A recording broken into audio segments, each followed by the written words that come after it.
The Mannin Line with Andy Wint.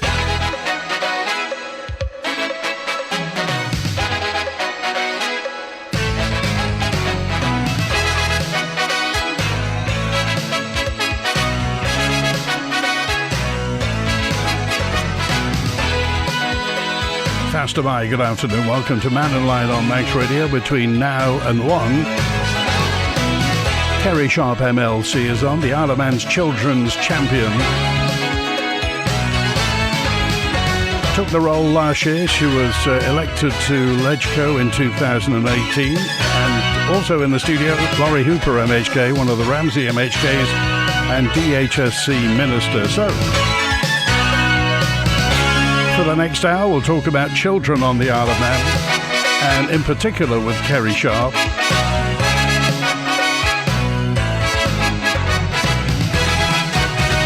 First of all, Faster Mai. Good afternoon. Faster Mai. Good to see you. And Lawrie Hooper, Faster Mai. Good afternoon. Faster Mai. Kerry Sharpe, the Isle of Man Children's Champion is to look after vulnerable children, give vulnerable children a voice. Why did you take the job? Well, gosh, I suppose that goes back 10 years, really. So it was 10 years ago, more or less this month. But I was invited to a do by a friend, and I ended up sitting next to John Knight, who was the CEO of the Children's Centre at the time. And we got talking, and he said, I believe you used to work in television and you know, you write. Would you be interested in writing a book about our 150-year anniversary of the Children's Centre? So I thought this looked really interesting, and I looked into it a bit more, and I agreed. So then that led to quite a few years of research into how, you know, as an island, we've looked after our vulnerable children. And I suppose off the back of that, that's how I got involved with talking to MHKs. And then when the 2018 election came up, one of them asked me to stand. So I've always had that interest. And to me, I feel responsible, because that's sort of what got me into Tynwald. And then in the last administration, I was a member of DHSC, and I had political responsibility for children and family services. So when the new administration started 2 years ago, I kind of felt like, you know, that I'd really like to sort of continue with a similar role, you know.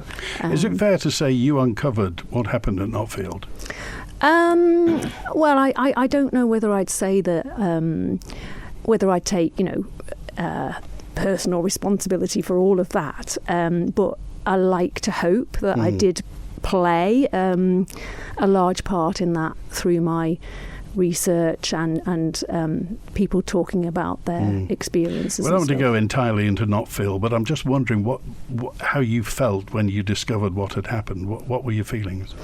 Well, yeah, I mean, you're right. We don't really want to go into that area. It's not because I don't want to talk about it, but because I have been told that people are very triggered by even the mention of the Douglas Children's Home as it was at the time. But when I did discover what had happened during the 1970s, I was just very shocked that it wasn't better known, and that when I looked for certain bits of evidence in the museum, you know, like on the microfiches and stuff, looking for old newspapers and things, they just weren't there. There were certain periods where those newspapers are missing, and I was sort of shocked at the idea that, you know, there's definitely been, you know, information kind of wiped in the past. So as we head towards the future, obviously there is work to be done on the Isle of Man. How far are we down the line to making the most of the lives that are lived by vulnerable children and children in care on the Isle of Man, do you think? Well, overall, I would say that from the meetings that I've had with children who are in care, that is children who are fostered or children who are in residential homes, I've had really positive conversations with them overall, and I have no reason to believe that there's anything happening that I don't know about. But I think our ambitions for our children who are in care are really not high enough, I would say. I think that we have got the opportunity on the island, because we're only a small island when you think about it. So there's only 79 children who are looked after, and you think, come on, that's only like 2 large classrooms of children, you know. We could know them all by name if we had to. So, like, we should, in theory, be able to get everything exactly right. We should be able to provide the very best children's services, but they need resourcing. That's the point. They need resourcing. Okay, Lawrie Hooper, MHK. Lawrie, where does the DHSC fit into this particular architecture of children? So in terms of the health and care service, obviously Manx Care now provide the services that were previously provided by the department, but really it's our role within the health and care service to actually provide that corporate parenting function. So we're the ones that have commissioned through Manx Care the kind of residential care facilities, the fostering service. All that is delivered by health and care. So a big chunk really of responsibility for looked after children does sit primarily with the department and with Manx Care. In terms of finance, I mean, obviously everybody's going to say nowadays there aren't enough resources, but where does it sit within your budget? Yes, so predominantly it does, not entirely. So, for example, some aspects of looked after children and the care that's provided will sit within education, in terms of things like the virtual head teacher role that exists and ensuring that looked after children get that kind of support and help that they need. But for the most part, the budget does sit within DHSC and within Manx Care. And I think, like I've said on previous occasions here with you, Andy, that the money that we have just has never been enough. I think the service has been historically underfunded. I think that is still the case today, and so that makes actually trying to invest in or develop some of these services a real challenge. We are talking, and again, this is something, forgive me, I will repeat this, but we're talking about the lives of young children, one of the most precious commodities that we have on the Isle of Man. We're not talking about cricket bats or cars or tarmac on roads. These are young people whose lives we literally have in our hands. And how's the recruitment of foster carers and adoptive parents going at the moment? So there is a live foster carer recruitment campaign going on right now, actually. So if there is anyone listening who has even contemplated fostering in the past, I would really encourage you to get in touch with the Family Placement Service in Manx Care. They do all sorts of training and support, and they provide lots of advice in terms of how you can be part of that process if that's something that interests you. So that process has been going on now for a number of weeks.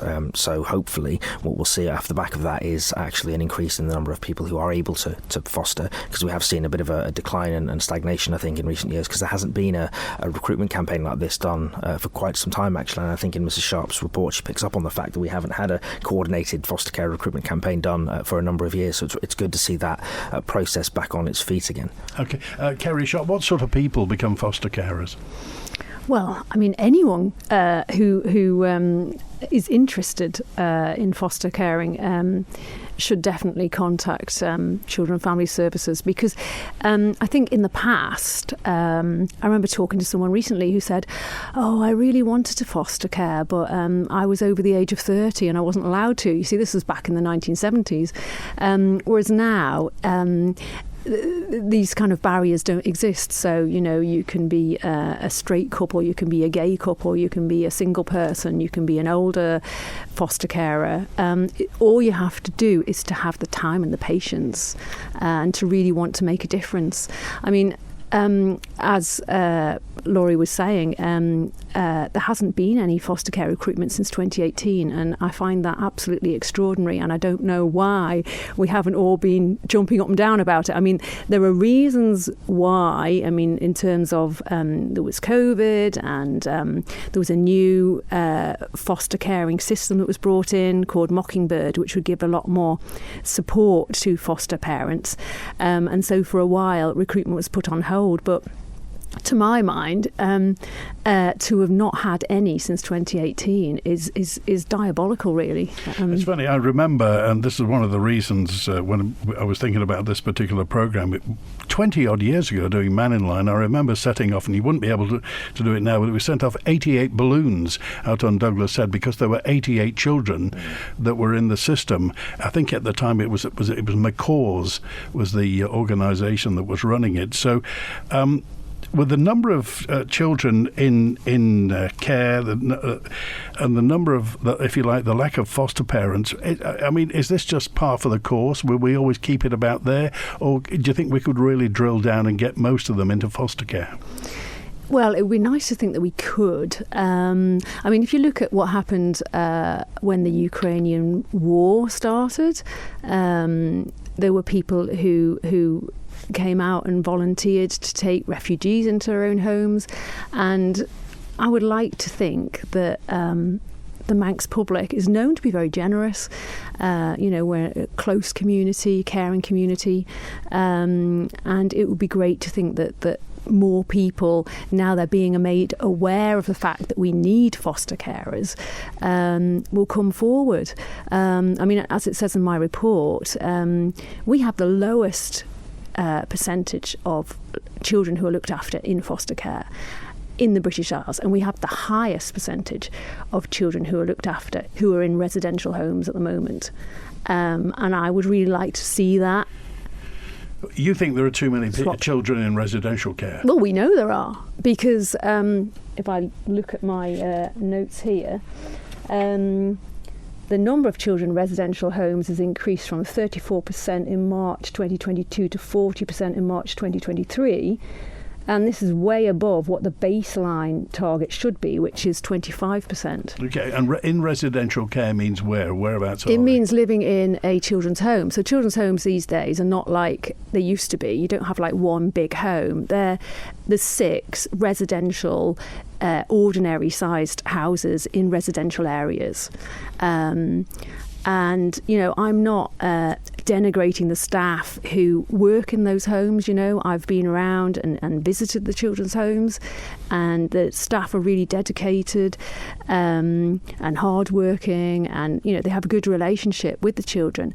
But there are many academic papers that have been produced showing that outcomes for children, if they're in foster care or if they're with friends or family, if they can't be with their own parents, their outcomes are much better than if they have lived their life in a residential children's home. Do we provide, are the social workers on the Isle of Man, are they Manx social workers? Do we get them from across? How does that work? Well, there has been ongoing problems getting enough social workers to work in children's social work historically, and the service has had to rely on agency staff, and that's not a great situation for many reasons, but most of all for the children. Yes. Because you get agency staff, you get high turnover. And presumably agency means more, they cost more. Well, generally agency staff do cost more, so it's not ideal, but it's a situation that you see right across Britain actually when it comes to lack of social workers, lack of nurses, etc. But we could do with more of our own homegrown social workers, and specifically for children's services, and work to keep them in children's services. Lawrie Hooper, the Minister. So DHSC, I'm trying to get this matrix correct then. DHSC at the top, Manx Care administering this, but presumably there's multi-agency here because other agencies, just tell me, what is St Christopher's? What does that do? So there are some parts of the service that are commissioned out by Manx Care, so they're provided by, in this case, the third sector rather than the private sector. And so it used to be that organisations like the Children's Centre, for example, were commissioned to do service and provide some of the services that are now done. So St Christopher's do a part of the service around things like wraparound care, for example, the more holistic approach, and they also run the care facility itself. I think is also administered by them. I think it's fair to say that the challenges we have on Ireland, I don't think it's quite as simple as looking at the statistics, because what I think the service tries to do is say, well, what's right for that child and where should they be? And I think at the moment we sort of operate a service that says, well, this is the service that's available, and that's kind of the service you get, whereas where we're trying to move to is a system that says, what are your needs? Are you better placed in a residential home or in foster care? Actually, what is right for the child? And when we talk about foster care here as well, don't forget we're not talking about, when people think of foster care, what they immediately think of is a child moving away from their family and going somewhere else.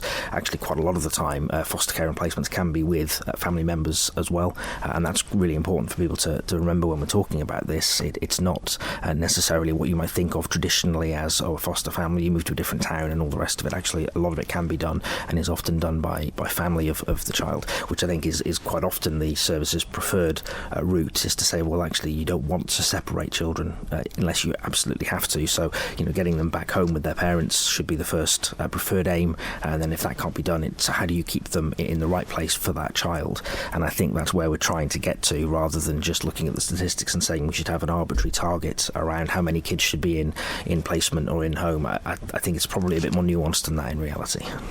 Well, what are the metrics for success as far as the department's concerned? That's actually a really good question, because we're asking ourselves that question right now. So if you look on the department's website, we have a system oversight framework which has all of our KPIs and metrics in it for Manx Care. And around looked after children, they include things like the number of children contributing to their looked after children plan, the number of children that have got an educational plan in place, a PEP. And those kind of metrics, actually, some of them are quite useful. So it's useful to know, for example, that every child should have a PEP in place and they should be contributing to it. But when it comes to actually, what do we mean by contributing? Is a 5-year-old able to contribute in the same way as a 15-year-old? And how does that affect what we should be asking Manx Care to report? So again, sometimes the headline statistic doesn't really tell you anything. If I was to say 90% of children are contributing to their looked after children's plan, that sounds great in practice. But actually, when you look at it, if those 90% of kids are all 5-year-olds and they're not really able to engage properly with the process, does that really mean anything for us from a quality perspective? And so if anyone is interested in those metrics, they're published on the department's website. There's quite a lot of them. We are going through that process at the moment of looking at, well, what should we be asking Manx Care to measure? What should we be reporting on? Because actually, I think what we've done historically is we've reported on things that we've always reported on, rather than taking a step back and saying, what is it we're trying to know? What is it we're trying to achieve? And what should we be focusing on? Because I think inevitably what gets done is what gets measured. So if we're measuring a particular thing, that's what the service will end up driving towards. And so we've got to make sure that what we're measuring actually has value and is telling us the right information, and then we can do the right analysis of that information, because otherwise we'll end up going off on a complete tangent with policy and strategy development based on what we think is useful data, but actually turns out to not be.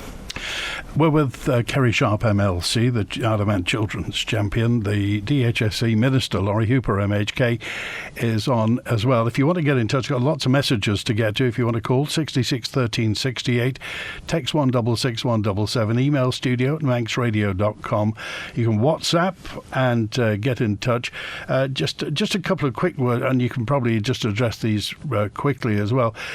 When they made social, this is a text to 397, when they made social workers exempt from work permits, it's led to a number of Manx workers being unemployed and replaced by agency staff at an additional cost to the taxpayer, a loss of experience and knowledge. Is that true? Are social workers exempt from the work permits? I believe they are. I believe quite a lot of key workers actually are exempt from work permits, which is one of the reasons that DfE are looking at completely reforming the work permit process, because the vast majority of jobs are actually exempt from work permits. That's been the case for quite a while. It's not really openly talked about, but that's the reality of the case. I'm not aware that there's a glut of social workers who are on the island who are unemployed. There are definitely social work jobs currently out for advert. You see them quite regularly on Job Train, so I would encourage anyone who is interested in a permanent, substantive job as a social worker on the Isle of Man to just apply for those jobs. The jobs are out there being recruited kind of as we speak. So can you train as a social worker on the Isle of Man? I'm not sure of the answer to that, if I'm honest, Andy. I think I'd like to say yes would be the answer, that you can train, but I don't know if that's the case, because some of it involves certain types of work and certain types of registrations that you have to go through. So I know there is training offered for social workers, but I couldn't honestly put my hand on heart and say you can definitely do the whole bit of training on the island. It is definitely somewhere I'd like to get to have a a program that's kind of analogous to our nursing training, where we do say if you want to train in this role, the whole thing is offered on the island and it can be offered. But at the moment, I can't confidently say that's the case. Sorry. I was going to say, I know in the last administration, Children and Family Services did start a Grow Your Own social worker scheme, and they did produce social workers, but I believe quite a few of them then moved to adult social care. So it's keeping them in children's services. Just a bit of common sense. Text to 553 says, "Look, Andy, not everybody can foster. They have to obviously be cleared by police checks. Have to be DBS checks and everything." And just another question. So somebody said, what's the maximum age for fostering then? Is there a maximum age?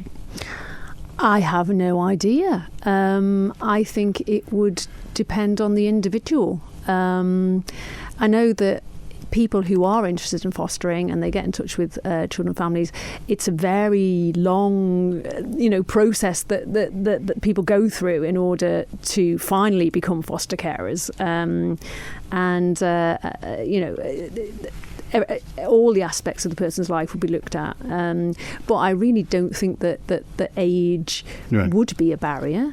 Okay. A note in from Helen. Thank you, Helen. She said, that's Helen and I, had a regular slot on fostering. I think we did. It was 20 years ago, Helen. We were a lot younger at that time. There was a team of two. I think a lack of current resources is a poor reason for a fewer carers. We had at least 2 or 3 active roadshows a year to keep the issue at the forefront of society's awareness. Helen, if you could remind me, who was the lady who'd fostered about 60 people?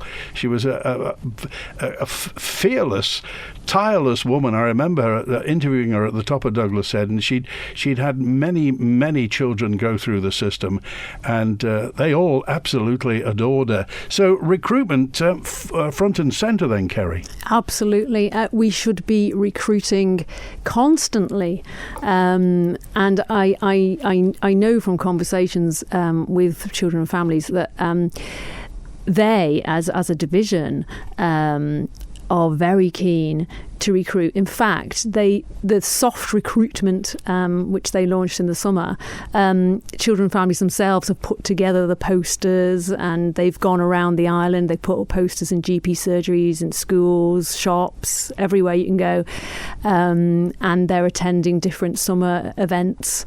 And existing foster carers have also agreed to take part and to talk to the public. But they have had to sort of take the recruitment process on themselves because they weren't getting the technical assistance that they needed. And I think that in part is because Manx Care's got such a huge remit. And of course, it's going to start off with the clinical side of things, the hospital, etc. And children and family services are kind of down the line, you know, and to my mind, children and family services tend to always get a bit overlooked, because if you're comparing children's services with people on the operating theatre table, you know, where are people's focus going to start? It's always going to be with the hospital, but that is the shame. I mean, in the last administration, I remember Children and Family Services was going to stay with DHSC. It wasn't going to go to Manx Care, and it was only at the very last minute that the decision was made to make it part of Manx Care. Well, lots to talk about today. A quick call now. Let's get to Juan, who's with us. Hi, Juan. You're live with Kerry Sharpe and Lawrie Hooper. Hey, good afternoon, Andy. Hi, Kerry. Hi, Lawrie. Hi there, Juan. Hi. Hi. Andy, I have 2 questions. You want me to present them separately or together? Oh, together will be fine, thanks, Juan. Okay, no problem. Kerry, I totally agree with what you were saying earlier on there, 100% for the future of our kids and the need protected. And it indeed is the future of the fabric of our island. On that note, I'd like to ask both of you your thoughts on the current RSE sex education curriculum and what is being taught to our children. Do you think it's appropriate what's being taught? Do you think that it's being delivered in the right manner? And would you say that it's sexualising young kids putting pressure on their mental health and welfare as it is, especially on the sex change and transgender issue.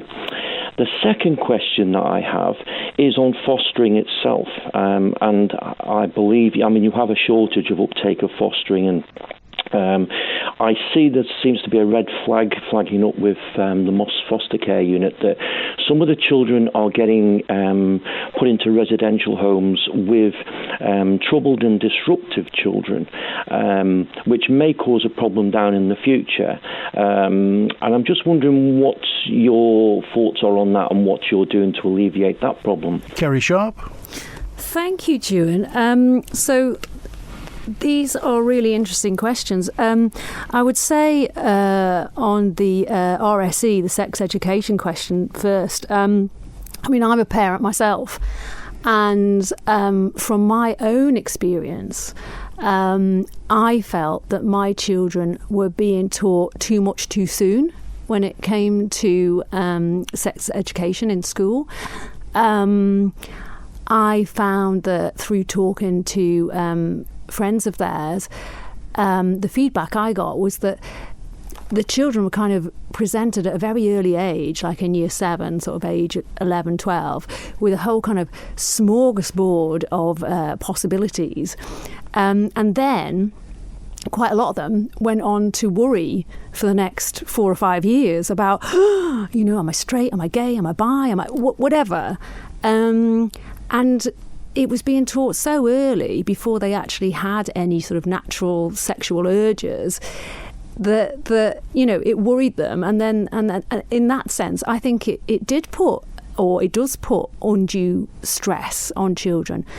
But then on the other hand, I've spoken to friends who work in schools, and they've said, yes, Kerry, however, for children who do sort of have dilemmas and think, well, am I transgender? It is very reassuring, because it's giving the very positive message, look, you can be whoever you want to be, and that's fine. And so I think that, that's what's important. But I think it's a very difficult balance to get, so that because friends I have who are gay, most of them knew intrinsically from very early age, 3, 4, 5, that they were gay. For other people, that realisation will come much later. But for children who are already quite, sure in their own minds, then it's great to get that reassurance. But yeah, the balance is difficult to get, I would say. And the second question? And the second question, so fostering children going into residential care with older children. Yes, this is something which is in my report, which I'm really concerned about, is the fact that we don't have enough residential children's homes. Well, first of all, we don't have enough foster carers, because one, it would be so much better for them to go into foster care than residential. Second problem is we haven't got enough residential homes. So there isn't as much choice when children do come into the system as to where they should be placed. So what's happening at the moment is, and at the time of writing of my report, all of the children's homes, apart from one, were at maximum capacity. So you get more children coming in. Where are you going to put them?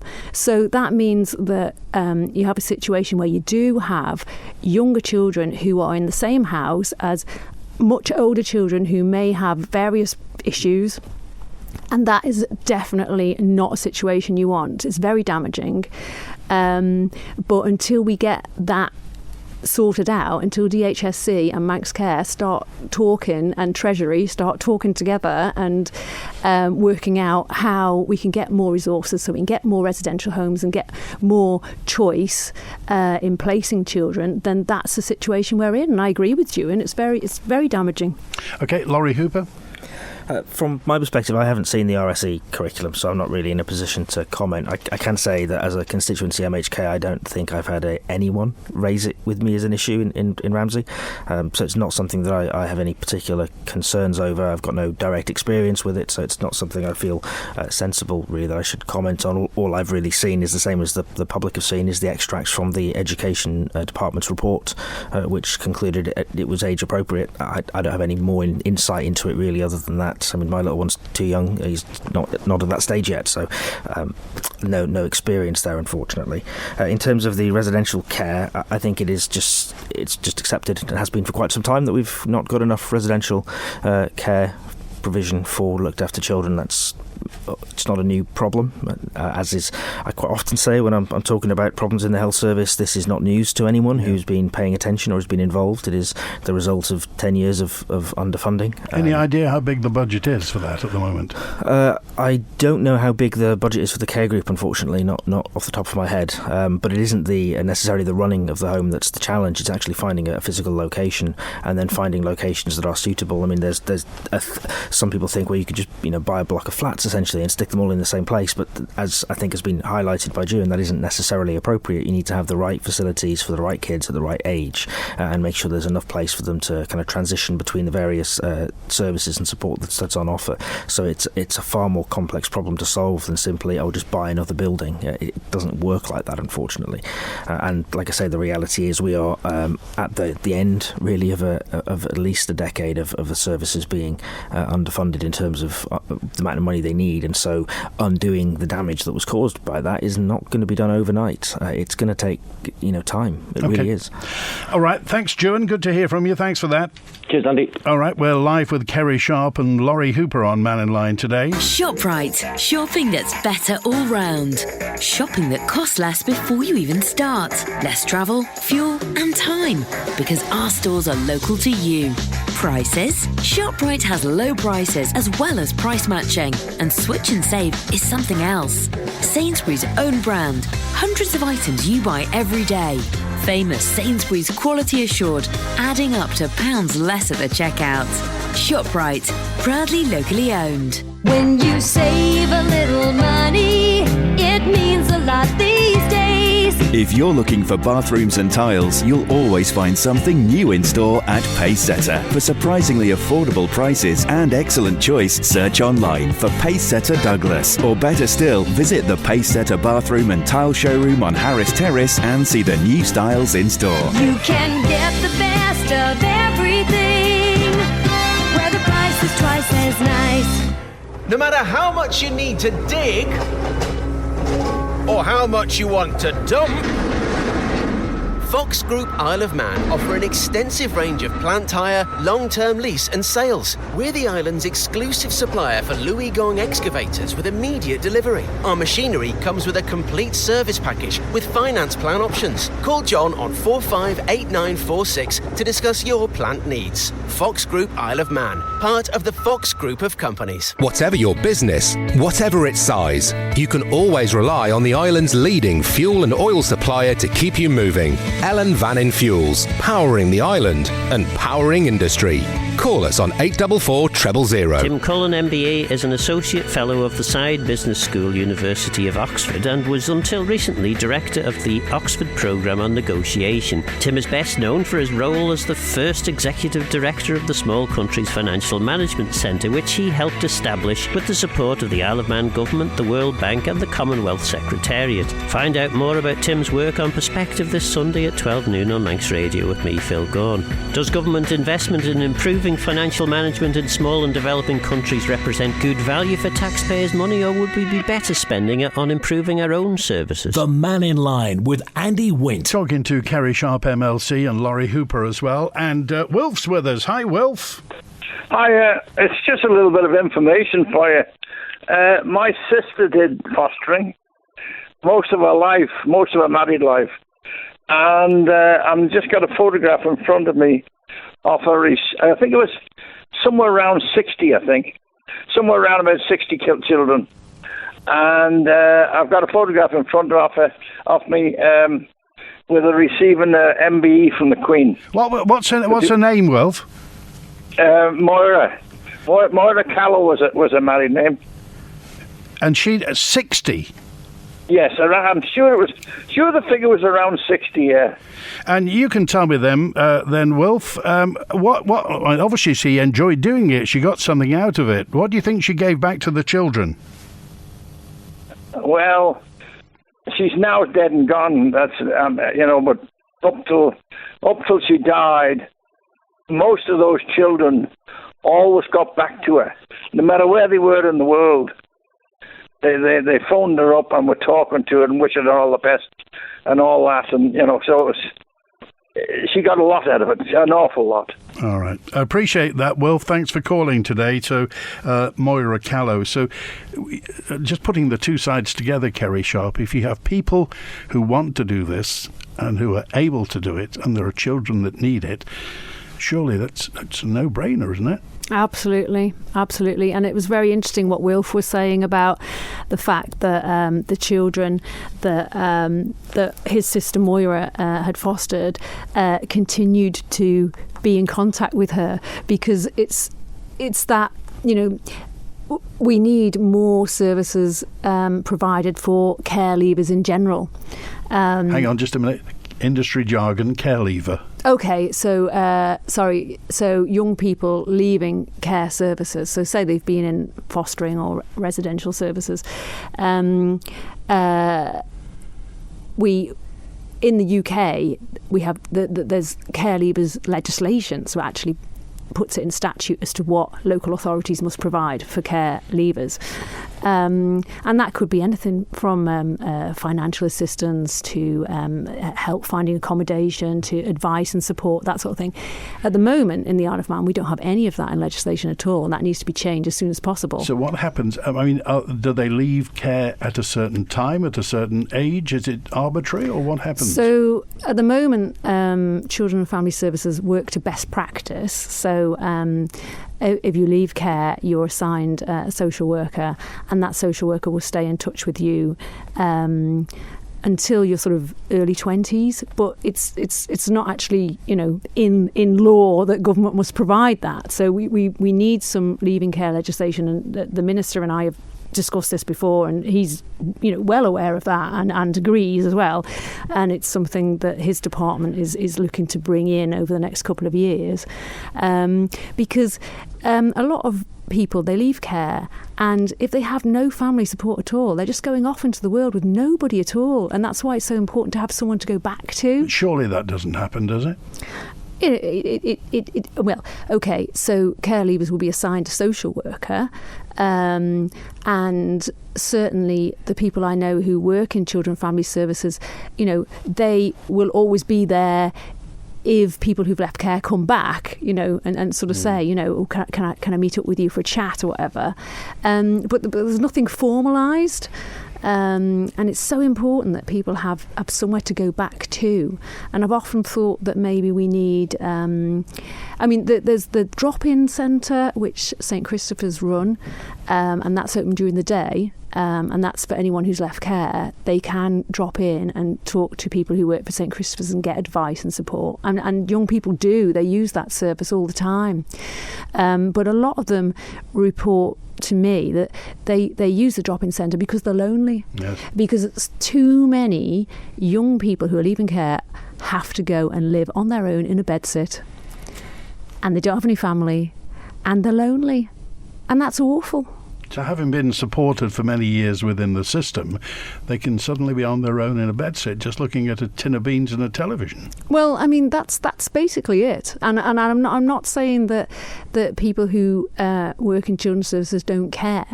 No. They are very dedicated, but we don't have anything formal set up. Apart from, the drop-in centre, and that does work well, but it can only provide support during the day. And the workers there, I know they worry about the young people who come to them as well. They do worry about them. How do they get on with employment? Well, to my mind, too many people who leave care are on benefits and are not in employment.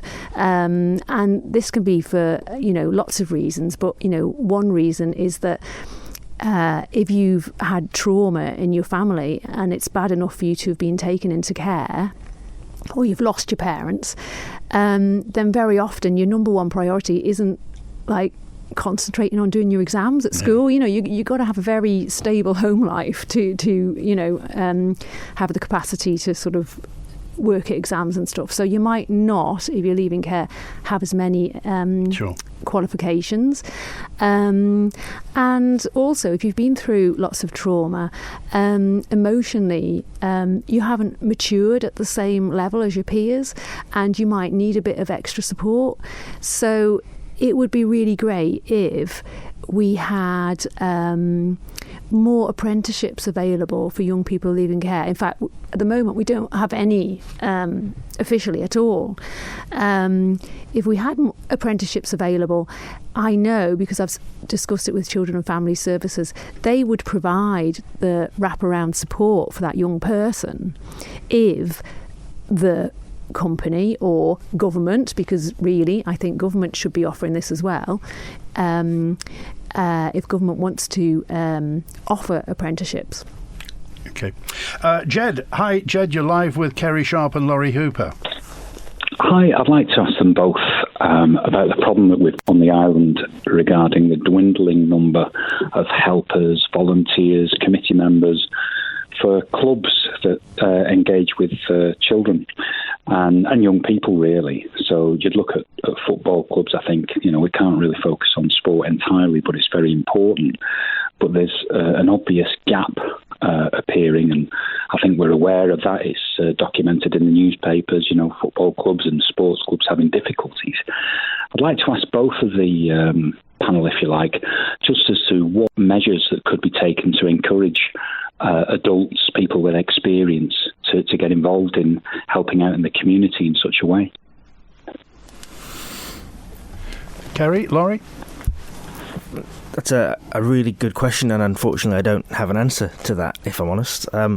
From people I talk to, part of the reason, I think, for a declining appetite, I suppose, for getting involved in these kind of things is due to a declining ability to. So in terms of people having to work more, people having less time themselves, less spare time, less free time to be able to do these kind of things. And I think that's, maybe a kind of a fallout really of some of the cost of living issues that we're seeing. It's off the back of COVID, people finding it more difficult, I think, to find time for themselves and find time to then commit to these kind of organisations. And it isn't great, actually, but I don't think I have an answer. What we do see on the island, I think, is a lot of organisations that duplicate. So there's a lot of charities and third sector organisations that all do very similar things, if not the same thing. So maybe there is something that could be done, and maybe government has a role to play in this in terms of encouraging organisations to kind of work together a bit more closely, so that the demand then on people's time is less. If we have one charity doing something rather than 6, it might be that people working together means you need fewer volunteers overall, which may be something we could help with, I suppose. Okay, Kerry, Sharpe? I think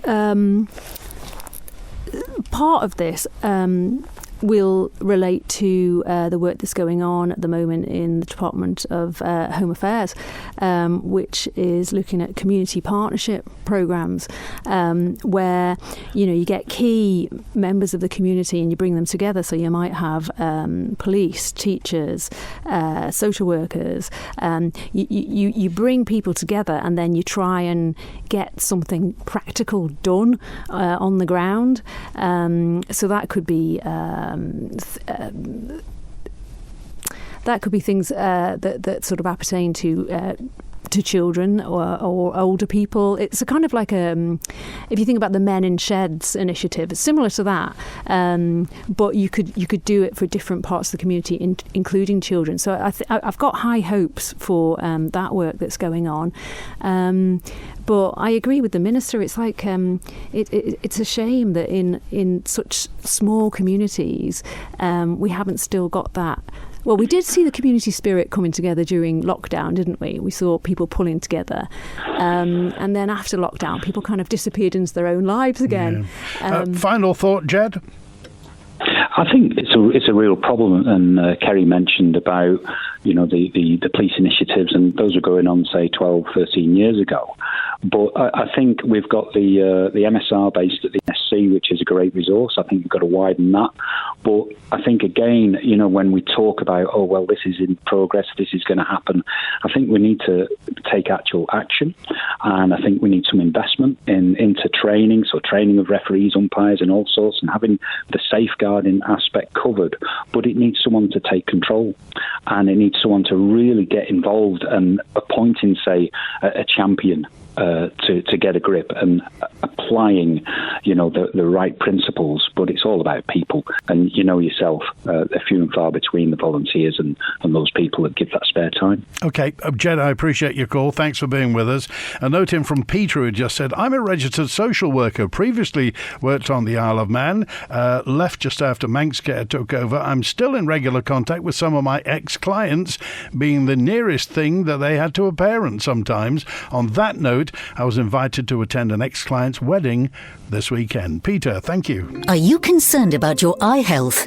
Holmes & Davidson Opticians in Douglas are proud to offer the Eidon Ultra-Wide Field Retinal Imaging and Heidelberg 4D OCT systems, state-of-the-art machines that allow early detection and management of eye diseases. Don't wait. Book your appointment today and ensure the health of your eyes with the best technology available. Call 676 230 or visit holmesanddavidsonopticians.co.uk now. Here at Q-Plus, we're not just blue, we're green. From smart boilers to heat pumps, Q-Plus supply products from the leading brands in renewable energy for a cleaner, greener home. So call into Q-Plus on Snugborough Trading Estate, the island's largest independent plumbing and heating merchants for trade and retail. Or call 673 131 to talk to our friendly experts about the latest cost-effective products in home heating and find out what we can do for you at Q-Plus. For all your motorcycle needs, ride on down to H&H Motorcycles. We offer new and used bikes for purchase for any budget. And you can trust H&H to deliver quality health checks, full service, repairs and suspension upgrades. H&H are totally motorbike mad. And you can also have a chat with Honda UK rider Nathan Harrison. Find us in South Quay Industrial Estate or call 665646. Ask for Dave. H&H Motorcycles. The Isle of Man Government Conference is your chance to put questions directly to ministers about key topics of education, housing and infrastructure, and finance. 20th and 21st September at the Villa Marina. Registration is free, in advance or on the door. Visit gov.im/IOMGC. Building a better future together. The Mannin Line with Andy Wint. With Kerry, Sharpe, MLC, Lawrie Hooper, MHK. We're talking about children, and there was so much we could talk about. Helen came back to me and just said, I'm glad Wilf identified Moira Callow and also Brian. There were several more who did decades of being carers, ending the leaving care structure we had. They also abolished the youth justice system, which wasn't helpful for Manx young people. We need more action where this is concerned. You mentioned, Kerry, Sharpe, that obviously this particular sphere of public policy doesn't... you mentioned that Manx Care has many priorities and DHSC. So, as you said, if somebody's on the operating table and needs an emergency appendectomy, then the resources are going to go there. So how do we get the ducks in a row so that this particular part of Manx Care, DHSC, gets more than it's getting at the moment, if you like, gets its fair shout of resources? Well, what I'm hoping, Andy, is that obviously I've produced my report, the Ofsted report, which I can't talk about, but there's been an Ofsted report done and that's coming out soon. Between my report and the Ofsted report, I hope that this is going to make government sit up and listen and realise that it really does have to invest in our children, and in particular our children who are in care, those with complex health needs and complex disabilities who have been overlooked for too long. We didn't even get to talking about children with complex needs, and also the young carers situation, which is probably another programme in its entirety. I'm guessing there's not a status quo where this is getting, if it's not getting better, it's getting worse, isn't it?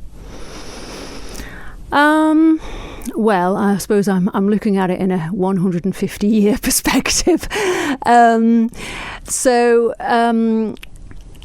I would say that services have been extremely neglected and it's high time that government took seriously its responsibility as corporate parent, because government and Manx Care and Tynwald are corporate parent to these children, and I would ask them, how much do they know about their corporate children? How much time do they give to their corporate children? I was surprised when I was researching for my report how little information DHSC at the moment has on its corporate children and what happens to them after they leave care. And I think that there's a bit of a breakdown really in data and information, and just generally government needs to know what exactly has happened to those 79 children, because as I said before, we could name them if we wanted to. We should know where they are and what stage of life they're all at, and government should be thinking, but what about so-and-so is about to leave school, what are they going to do now? Okay. If anybody wants to get in touch with you, Kerry, what's your email address? So it's kerry.sharpe with an E at gov.im, or just Google Kerry Sharpe Isle of Man Children's Champion. Okay. And final word, Lawrie Hooper? Yeah, I'd say actually the issue that I'm seeing, it isn't government that's the challenge here. Government, I think, we know what the problems are, actually, and things like Kerry's report and the upcoming Ofsted report aren't really telling us anything new. They're just confirming, I think, with evidence and with data, the situation as we understood it to be anyway.